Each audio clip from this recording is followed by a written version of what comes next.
Good morning, and welcome back to America's Leaders from Coast to Coast, the 250th Anniversary Edition. Today is day 58 of the year, Friday, February 27th, 2026. I'm Stephen. And I'm Leah. We are heading up to the Twin Cities today, Minnesota. We are looking at District 5, which encompasses the entire city of Minneapolis and its surrounding suburbs. And today, we are profiling a lawmaker who is at the absolute epicenter of the national political news cycle this week. She is one of the most famous, controversial, and unapologetic progressives in the country. We are talking about Democrat Ilhan Omar. Stephen, Representative Omar's background is an incredible testament to the American refugee experience. She was born in Somalia, and when she was a child, her family fled a brutal civil war. She spent 4 years living in a refugee camp in Kenya, before finally securing asylum in the United States and moving to Minnesota. In 2018, she made history as the very first Somali-American ever elected to the United States Congress.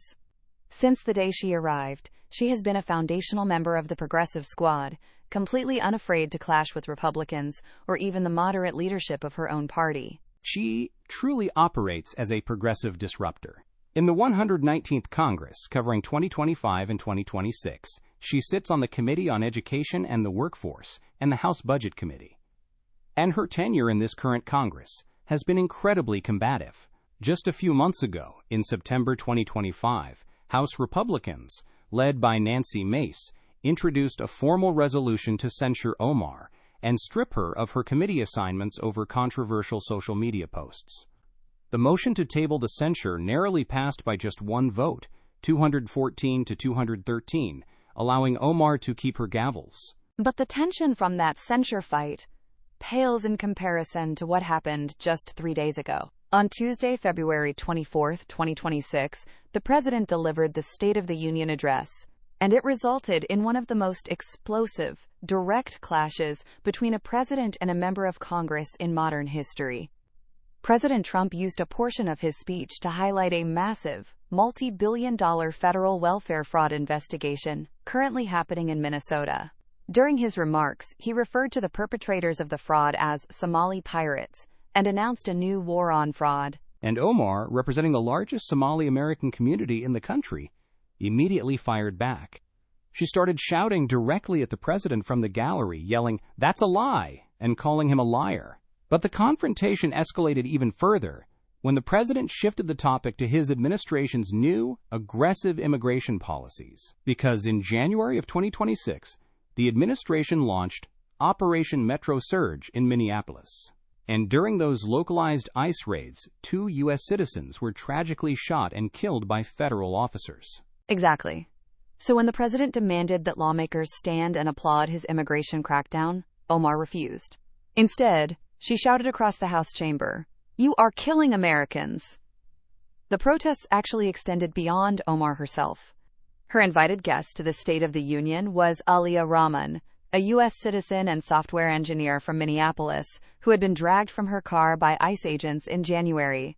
During the president's speech, Rahman stood up in silent protest. She was forcibly removed from the gallery and arrested by Capitol Police for unlawful conduct and disrupting Congress. It was an incredibly volatile night, and the political fallout has dominated the week. The day after the speech, President Trump took to social media and posted a blistering attack against Omar and Congresswoman Rashida Tlaib. He stated that they had the bloodshot eyes of crazy people, suggested they should be institutionalized, and repeated his famous 2019 attack line that they should be sent back from where they came, despite the fact that both women are American citizens. Despite the massive national firestorm, Omar has not backed down an inch on her legislative agenda. She is aggressively anti-interventionist. Just recently, she introduced sweeping amendments to the fiscal year 2026 National Defense Authorization Act. She introduced legislation to slash the Pentagon's budget by $150 billion, to repeal the Alien Enemies Act, and to completely strike all U.S. military funding to Israel, arguing the United States must stop funding what she describes as endless wars and human rights abuses. She is able to take these incredibly hardline stances because she is fully insulated back home. Minnesota's 5th District is a D+30 fortress. It is the most liberal district in the state. While moderate Democrats often try to unseat her in the primaries, her grassroots operation in Minneapolis is an absolute juggernaut. She doesn't govern by consensus. She governs by absolute, unwavering progressive conviction. The refugee who became the voice of the progressive left. The fierce critic of the Washington establishment. That is Representative Ilhan Omar. That is our profile for Minnesota's 5th District. Stay tuned for our next profile. Please note, AI assists in the creation of this podcast from pointedwords.com, and remember, better pointed words than pointed swords.